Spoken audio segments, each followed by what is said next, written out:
You ask Tiger to solve. This deals with linear equations with one unknown.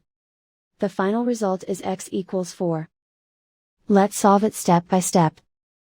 Simplify the expression. Expand the parentheses. Simplify the arithmetic. Group all constants on the right side of the equation. Add 10 to both sides. Simplify the arithmetic.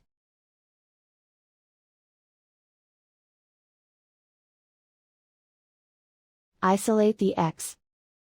Divide both sides by 5. Simplify the fraction. Find the greatest common factor of the numerator and denominator. Factor out and cancel the greatest common factor. And so the final result is x equals 4.